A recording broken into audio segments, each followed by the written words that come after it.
We have go for main engine start. 8, 7, 6. We have main engine start. 3, 2, 1. Liftoff. That's one small step for man, one giant leap for mankind.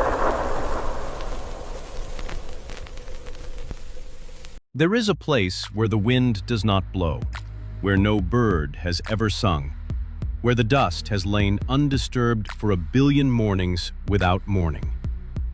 It is here, on the gray shore of the moon, that a single figure stands and looks home. The silence is not the silence of a quiet room.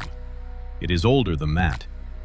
It is the silence that existed before there were ears to hear, before there were words to break it. It presses against the visor like a held breath that will never be released.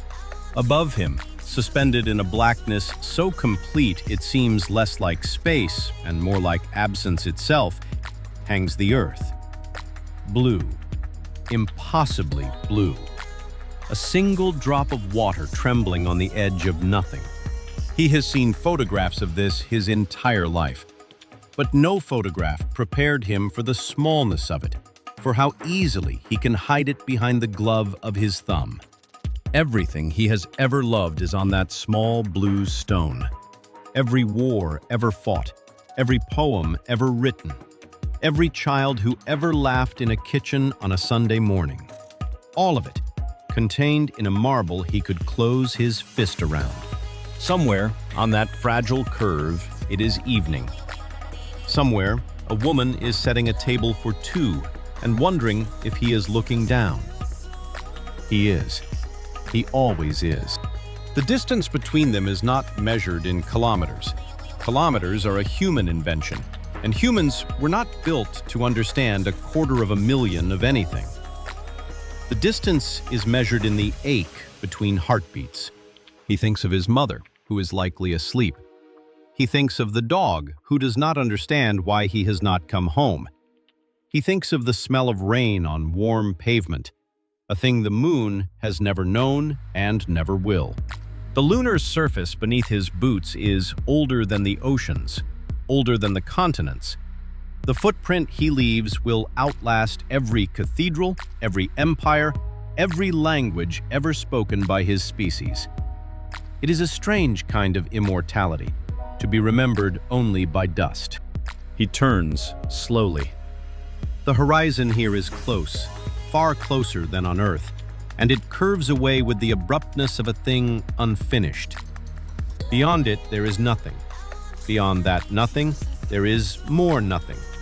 The universe, it turns out, is mostly an empty room.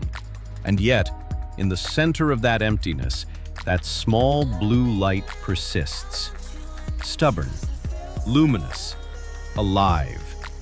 As if the cosmos, in all its indifference, had allowed itself one small act of tenderness. He understands now, in a way no book could have taught him, that the earth is not a place. It is a condition. It is the warm, breathing exception to a universe that is otherwise made of stone and fire and silence. He thinks of the borders drawn across that little sphere, the fences, the flags. From here they are invisible. From here there is only one country, and its citizens are everyone who has ever drawn breath. A meteoroid, small as a grain of rice, strikes the regolith somewhere beyond the ridge. He does not hear it. Nothing here hears anything. The event simply happens, and the moon receives it, as the moon has received everything, without comment.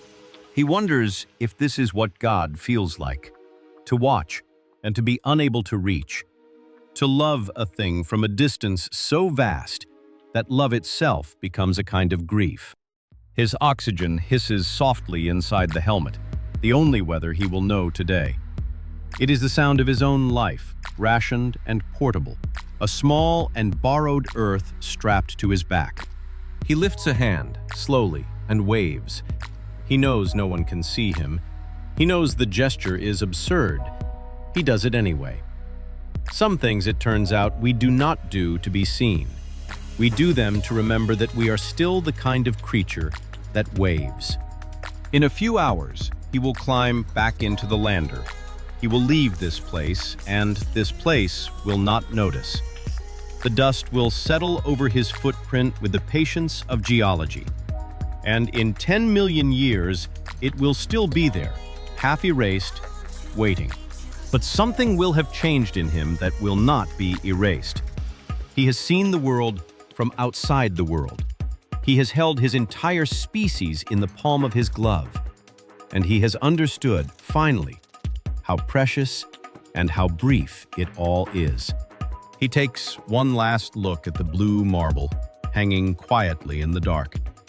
And he whispers to no one and to everyone the oldest prayer there is. Take care of it. Take care of each other.